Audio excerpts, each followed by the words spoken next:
যুদ্ধ কি এবার শুধু সেনাবাহিনীর মধ্যে সীমাবদ্ধ নেই? ইরানে এখন মসজিদের ভেতরেও হাতে তুলে দেওয়া হচ্ছে রাইফেল।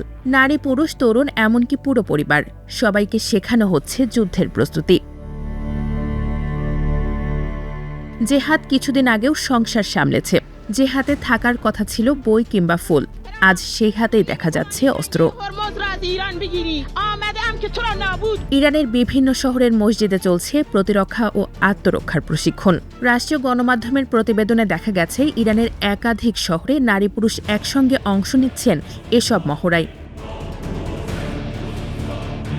রয়টার্সের তথ্য অনুযায়ী অংশগ্রহণকারীদের শেখানো হচ্ছে হালকা অস্ত্র চালানো, অস্ত্র খুলে আবার জোড়া লাগানো, দলগত মহড়া এবং জরুরি পরিস্থিতিতে টিকে থাকার কৌশল। সবচেয়ে আলোচিত বিষয়, এই প্রশিক্ষণ শুধু সামরিক ঘাঁটিতে নয়, হচ্ছে মসজিদেও। ইরানের রাষ্ট্রীয় টেলিভিশন বলছে, মসজিদগুলোকে এখন সামাজিক নিরাপত্তা ও জনপ্রস্তুতির কেন্দ্র হিসেবেও ব্যবহার করা হচ্ছে। কিছু দৃশ্যে দেখা গেছে, সরকারপন্থী সমাবেশের পাশে স্থানীয় বাসিন্দাদের আগ্নেয়াস্ত্র ব্যবহারের প্রশিক্ষণ দেওয়া হচ্ছে, যেন যুদ্ধ এখন সীমান্ত ছাড়িয়ে সাধারণ মানুষের জীবনের অংশ হয়ে উঠেছে।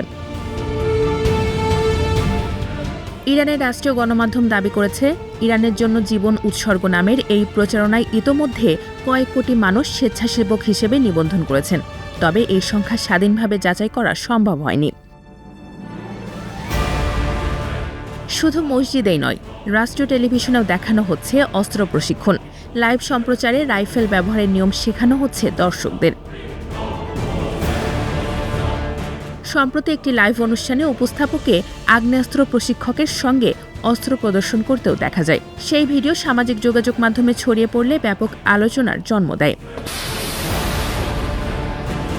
বিশ্লেষকদের মতে, যুক্তরাষ্ট্র ও ইসরায়েলের সঙ্গে উত্তেজনা বাড়তেই সাধারণ মানুষকে প্রস্তুত করার বার্তা দিচ্ছে তেহরান, আর সেই বার্তাই এখন পৌঁছে যাচ্ছে মসজিদ থেকে টেলিভিশনের পর্দা পর্যন্ত।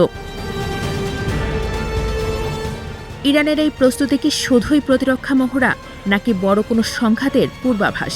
সময়ই তা বলে দেবে, বলছেন বিশ্লেষকেরা।